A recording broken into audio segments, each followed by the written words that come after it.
미국 보스턴의 바이오 스타트업 지원 기관인 랩센트럴을 벤치마킹한 K바이오 랩허브. 신약 개발부터 바이오 창업 기업의 실험 연구, 임상, 시제품 제작까지 할 수 있는 종합센터로 국비 2,500억 원이 투입됩니다. 전국 12개 시도가 K바이오 랩허브 유치를 선언한 가운데 충청북도도 도전장을 내밀었습니다. 충청북도는 특히 바이오 취업 지원 기관인 랩허브 유치를 통해 기존 인프라와 연계 충북 오송을 세계적인 바이오 클러스터로 육성한다는 계획입니다. 이미 랩허브 구축을 위한 사업 계획서를 중기부에 제출했습니다. 또한 바이오 관련 전국 61개 기업 기관과 업무 협약을 체결하는 등 유치에 힘을 모으고 있습니다. 충청북도는 지난 17일 도내 주요 경제기관 단체가 참여한 목요 경제회의를 개최하고 주요 현안을 홍보했습니다. 이 자리에서 K바이오 랩허브 충북 유치를 위해 적극적인 관심과 협조를 당부했습니다. 충청북도 의회와 청주시 의회는 오송이 최적이라는 내용이 담긴 대정부 건의안을 채택하고 지원 사격에 나섰습니다. 충청북도는 반도체 클러스터 유치 실패 경험에서 알 수 있듯 수도권과 비수도권을 동등한 잣대로 평가해서는 안 된다며 국가 균형 발전 기여도와 효과를 반영해 선정하기를 바란다고 밝혔습니다.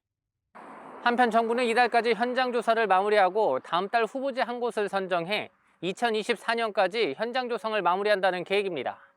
CBI-TV 신국진입니다.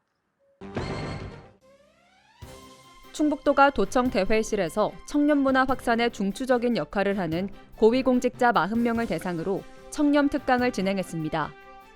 이번 특강은 염건영 가톨릭대학교 행정대학원 탐정학과 교수의 공직자의 청렴과 이해충돌 방지법의 이해라는 주제로 진행됐습니다.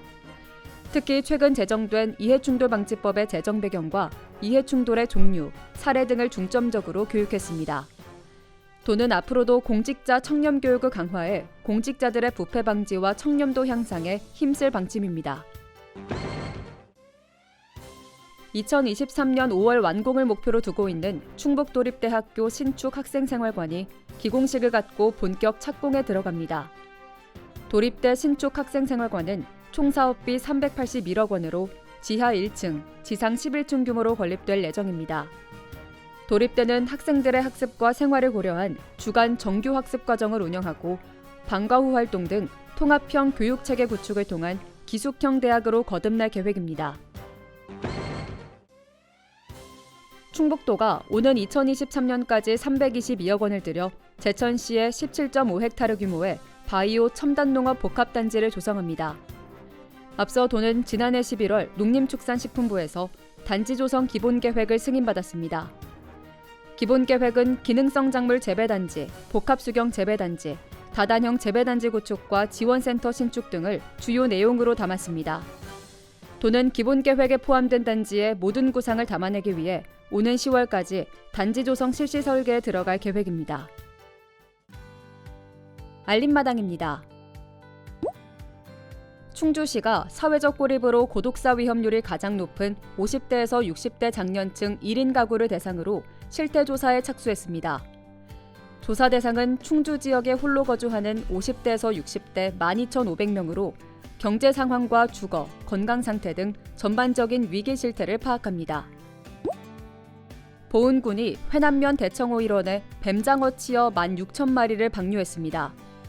뱀장어는 대청댐이 생기면서 어로가 차단돼 멸종위기에 놓인 어종으로 군은 다음 달까지 뱀장어와 붕어, 쏘가리 같은 토종 어류 41만 6천 마리를 더 방류할 계획입니다. 제천 덕동생태숲에 산불 예방을 위한 산불 소화시설이 설치됐습니다.